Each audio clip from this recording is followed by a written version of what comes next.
श्री गणेशाय नमः। श्रीमन्नारायण चरणौ शरणं प्रपद्ये। श्रीमते नारायणाय नमः। राक्षस कुल में जन्म लेने के बाद भी भगवान श्री हरि विष्णु को सबसे प्रिय क्यों है तुलसी माता? जाने क्या है इसका रहस्य एवं इससे जुड़ी जानकारी इस वीडियो में प्राप्त करें।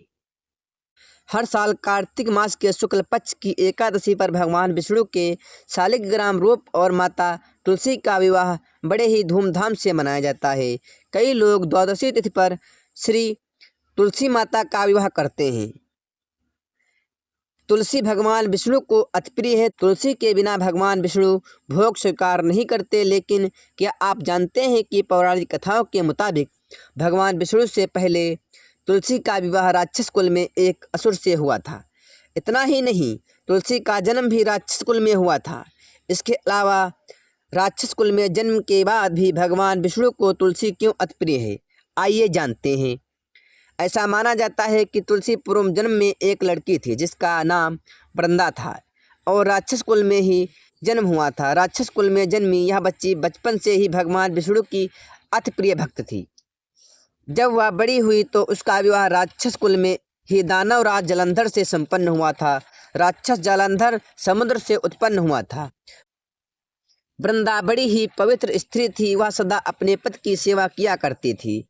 जब एक बार देवताओं और दानवों में युद्ध हुआ, जब जालंधर युद्ध पर जाने लगे तो वृंदा ने कहा कि आप युद्ध पर जा रहे हैं, आप जब तक युद्ध में रहेंगे मैं पूजा में बैठकर आपकी जीत के लिए अनुष्ठान करूंगी।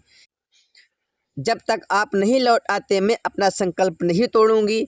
इसके बाद जालंधर तो युद्ध में चला गया और वृंदा व्रत का संकल्प लेकर पूजा में बैठ गई। इसके व्रत के प्रभाव से देवता भी जालंधर को न हरा सके। सारे देवता जब हारने लगे तो विष्णु जी के पास पहुँचे और सभी ने भगवान से प्रार्थना की। विष्णु भगवान ने कैसे तोड़ा तुलसी का संकल्प? भगवान ने जवाब दिया कि वृंदा मेरी परम भक्त है, मैं उससे छल नहीं कर सकता। इस पर देवता बोले कि भगवान दूसरा कोई उपाय हो तो बताएं, लेकिन हमारी मदद करें। इस पर भगवान विष्णु ने जालंधर का रूप धरा और वृंदा के महल में पहुंच गए। वृंदा ने जैसे ही अपने पति को देखा तो तुरंत पूजा में से उठ गई और उनके चरणों को छू लिया।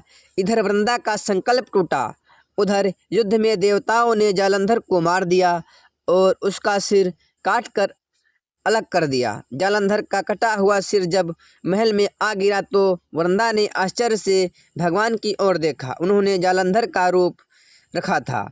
तुलसी ने भगवान को दिया था श्राप। इस पर भगवान विष्णु अपने रूप में आ गए पर कुछ बोल न सके। वृंदा ने कुपित होकर भगवान को श्राप दे दिया कि वे पत्थर के हो जाएं। इसके चलते भगवान तुरंत पत्थर के हो गए। सभी देवताओं में हाहाकार मच गया। देवताओं की प्रार्थना के बाद वृंदा ने अपना श्राप वापस ले लिया। इसके बाद वे अपने पति का सिर लेकर सती हो गईं। उनकी राख से एक पौधा निकला। जब भगवान विष्णु जी ने उस पौधे का नाम तुलसी रखा और कहा कि मैं इस पत्थर रूप में भी रहूँगा, जिसे शालिग्राम के नाम से तुलसी जी के साथ पूजा जाएगा। इतना ही नहीं, उन्होंने कहा कि किसी भी शुद्ध कार्य में बिना तुलसी जी के भोग के पहले कुछ भी स्वीकार नहीं करूंगा। तभी से ही तुलसी जी की पूजा होने लगी। कार्तिक मास में तुलसी जी का विवाह शालिग्राम जी के साथ किया जाता है। साथ ही देव उठनी एकादशी के दिन इसे तुलसी विवाह के रूप में मनाया जाता है। इसे देव उत्थान, देव प्रबोधिनी, देव उठनी, इस प्रकार के अनेक नामों से जाना जाता है। आप लोगों को यह कथा कैसी लगी कमेंट में बताएं और ये चैनल पर नए हैं तो चैनल को सब्सक्राइब करें। इस चैनल में सभी हिंदू धर्म से जुड़ी जानकारियां प्राप्त कराई जाती हैं। आप सभी भक्तों को तुलसी विवाह के पावन पर्व की हार्दिक शुभकामनाएं। आपका दिन मंगलमय हो और आप पर भगवान शालिग्राम माता तुलसी की सदैव कृपा बनी रहे, यही हमारी ईश्वर से मंगल कामना है। आप सभी भक्तों को जय श्री हरि।